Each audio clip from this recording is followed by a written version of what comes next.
Okay. Well, yep, we're about ready to start. Yep, thank you.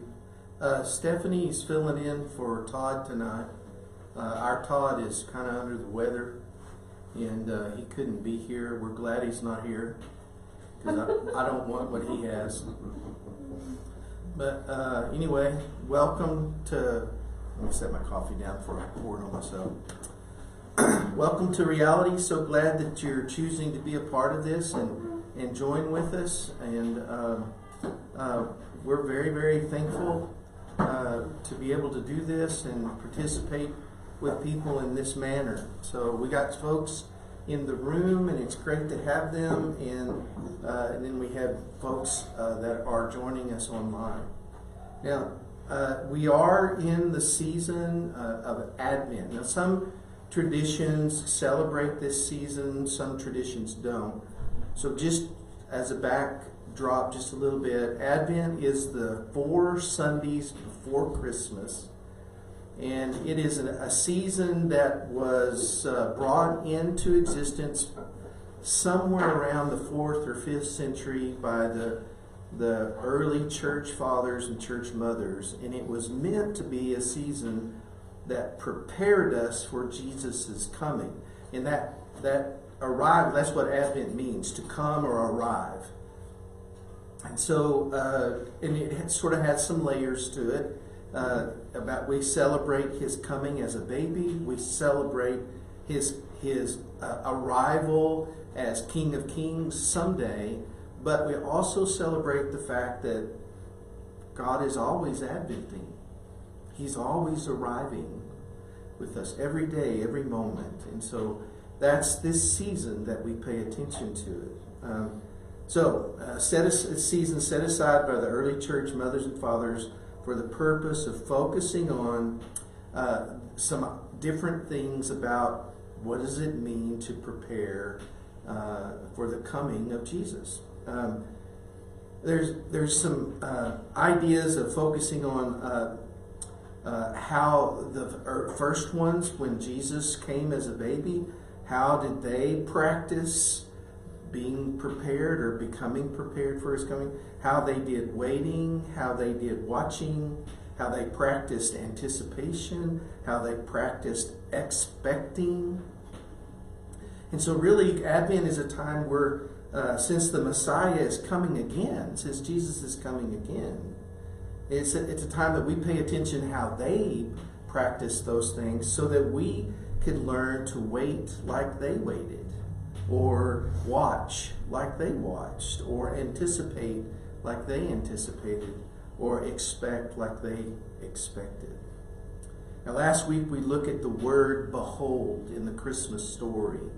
And how it is a word that tells us to ponder, to look, to observe things about Jesus' arrival. Not only does Christmas have a unique look of itself, the season itself, but the season of Advent calls us to look, to behold, to ponder, to look deeper at the meaning of his first coming, and to look deeper at our preparation and readiness for his coming again. So tonight we're going to look at the word prepare. Last week we looked at the word behold. Now tonight we're going to explore the word prepare. Advent is about someone significant coming to see you, someone at some point will be arriving in your home, your space, and what kinds of preparations would you do if someone significant was, for me, that would mean vacuuming, dusting, cleaning, putting a bunch of stuff up, that kind of thing. So we're going to talk a little bit about what does it mean to prepare. Now, the only time this word prepare occurs in the Christmas story is Luke chapter 1, verse 76. I'm going to look at it with you. Luke chapter 1, verse 76. Now, this is Zechariah's song or his prophecy or his poem that he wrote after John the Baptist was born. And through this song or a poem, he's talking about different things, but when he gets to verse 76, he says this, "And you, my child, will be called a prophet of the Most High, for you will go on before the Lord to prepare the way for him." Now that's really the only place this word appears in the Christmas story. Now, it is not the only place that it appears in the Gospels or the New Testament. So it appears a number of times, but this is the only time that it appears in the Christmas story. And evidently, there was a preparation that was needed, according to God, for Jesus as Messiah. There was preparation that needed to take place to prepare for him being Messiah, his coming as Messiah. Now, we sort of practice some of this same thing. It's sort of in like fashion, like we prepare for special days, special like holidays and things like that. Like one of the things I learned this year is don't go to the grocery store the days before Thanksgiving. That was a revelation to me. I mean, lots of preparations are being collected in the grocery store for that special meal. And, the store I went to, I don't think I'm exaggerating, but I think half of Lubbock was there with me. So, and what about the preparations we make for the Christmas season, the Christmas day? The playing of music, the decorations, the gift buying, so on and so forth. But now I want to say that that kind of preparation is not what is being talked about when the Bible talks about prepare his way, prepare for his way. It's not talking necessarily about that kind of preparation. What is meant at Advent to prepare for the way of the Lord is, let me see if I can illustrate it for you so that you can get an idea of what I'm talking about. When we think of new parents preparing for a new baby that is coming, basically what we often do is think about them buying baby equipment and painting and setting up the nursery with different things and the stockpiling of supplies like tons and tons of diapers or bottles or whatever. Okay. And that is part of the preparation. There's this collecting of things to get ready for this new baby. But here's where I think the real preparation comes when you welcome a new child in your life. The real preparation, in my mind, involves making room for this baby.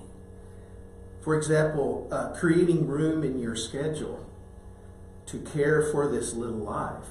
I mean, before they come, that you didn't have to make that kind of space, but after they come, they say that a human infant is the most dependent creature on the face of the earth. And so you have to make room in your schedule. You have to resign any definition you have of perfect or how it's supposed to be or ought to be, because it's just not going to be that way. You have to let go of that. And you have to relinquish things like sleep or showers or meal preparations. It becomes all about the baby.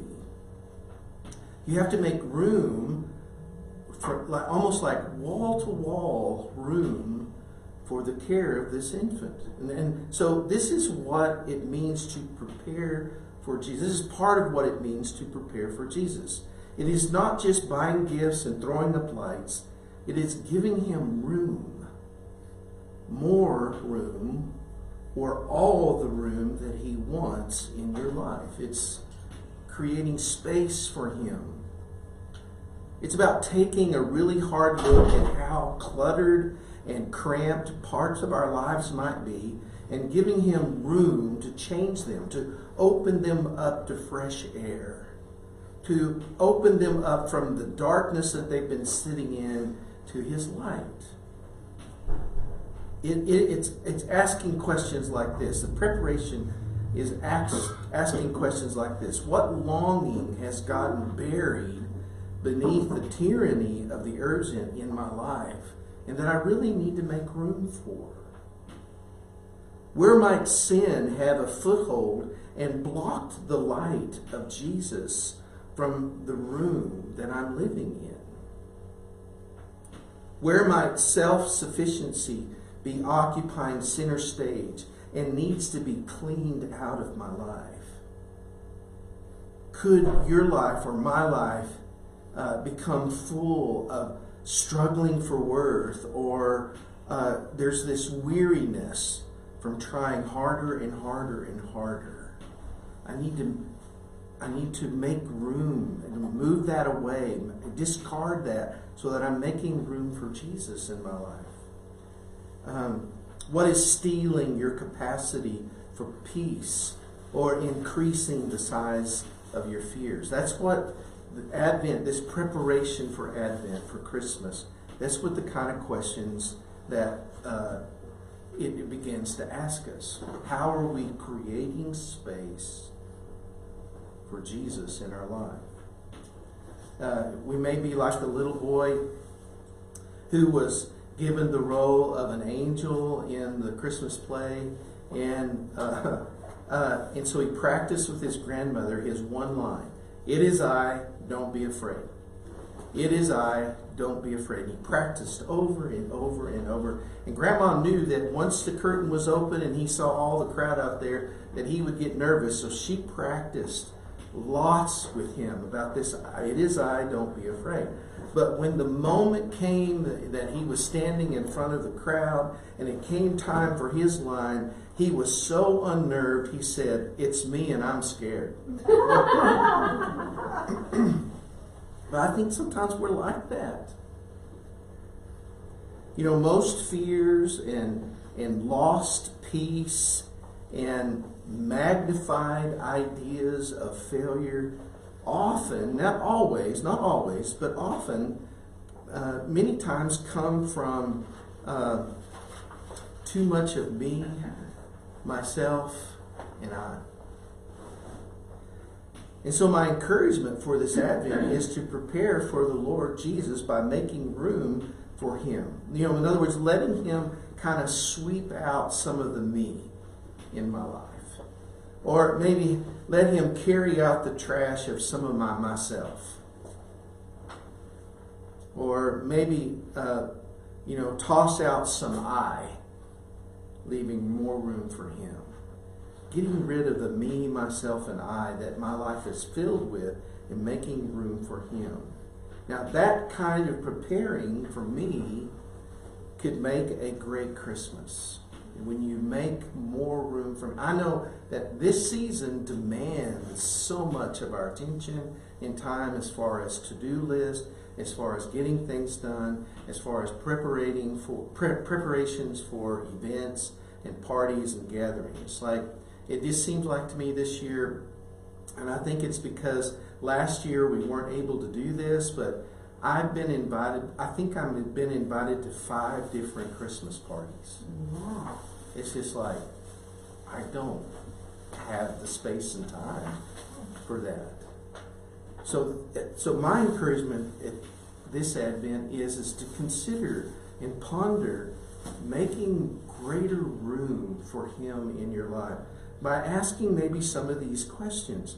What longing has gotten buried, or how might sin be taking a foothold, or where might self-sufficiency be occupying space, or how has struggling for worth, or how has my weariness taken up larger room in my life that I don't want it to take, or how have my fears taken over, grown in me, or how has my capacity for peace shrunk? Just those kind of questions, and working towards making more room for Him in your life. Now, one other thing that I want to talk about in terms of preparing,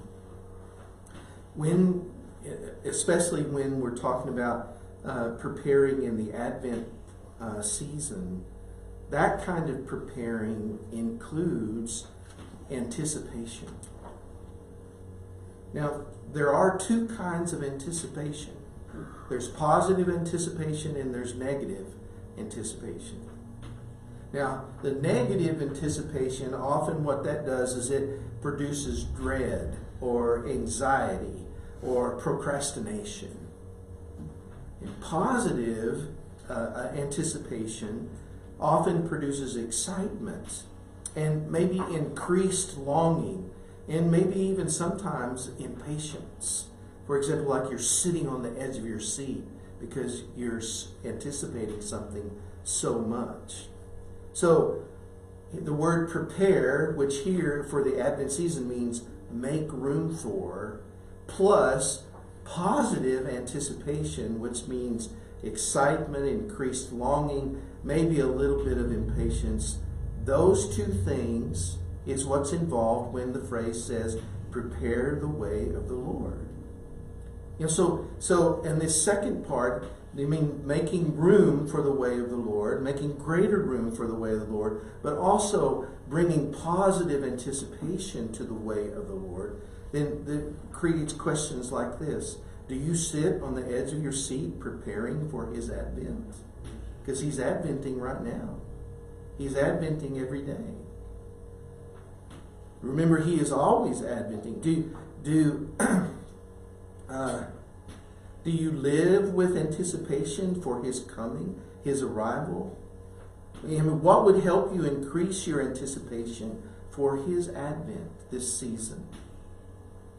How could you and me sit on the edge of our seat or stand on our tiptoes anticipating more of him this year?